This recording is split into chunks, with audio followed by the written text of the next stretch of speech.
दुनिया जे आलमी ताक़तुनि ख़ासि करे पंजनि वॾियुनि ताक़तुनि अमेरिका, बर्तानिया, रूस, चीन, फ्रांस खे अपील थो करियां त सिंध जे अदम तशद्दुद वारे आवाज़ ते ध्यानु ॾेई सिंध जे आज़ादी में मदद ऐं सहकार कयो वञे।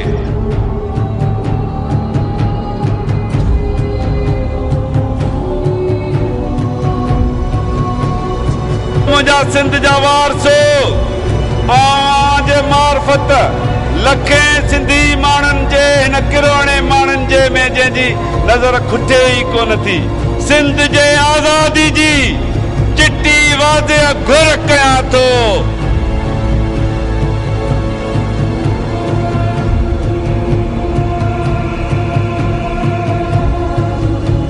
अक़वाम मुत्तहिदा ऐं दुनिया जा ॿिया आलमी इदारो हिन पूरी दुनिया में अमुन ऐं इत्तेहाद ऐं तरक़ी जा ख़ां मुल्को ॾिसो ॾिसो ॾिसो ॾिसो अॼु साथी सिंध घुरे।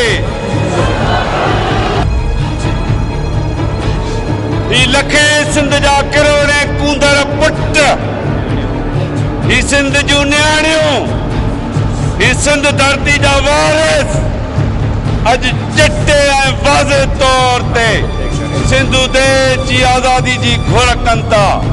अॼु हथ मथे करे इहो सॼी दुनिया खे ॿुधायो त सिंध घुरे थी, सिंध घुरे थी, सिंध घुरे थी, सिंध घुरे थी, सिंध घुरे थी, सिंध घुरे थी।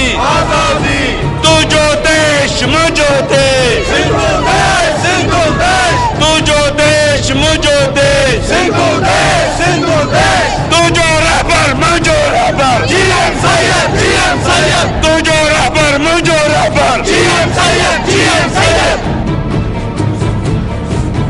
केॾो बि चाहे दुश्मन मुंहिंजो ड्राहे न सघंदो नक्शो सिंध जो। किरंदो रहंदो रत असांजो, चवंदो रहंदो जिए सिंध, जिए सिंध, जिए सिंध, जिए सिंध, जिए सिंध, जिए सिंध, जिए सिंध, जिए सिंध, जिए सिंध, जिए सिंध, जिए सिंध, जिए सिंध, जिए सिंध, जिए सिंध, जिए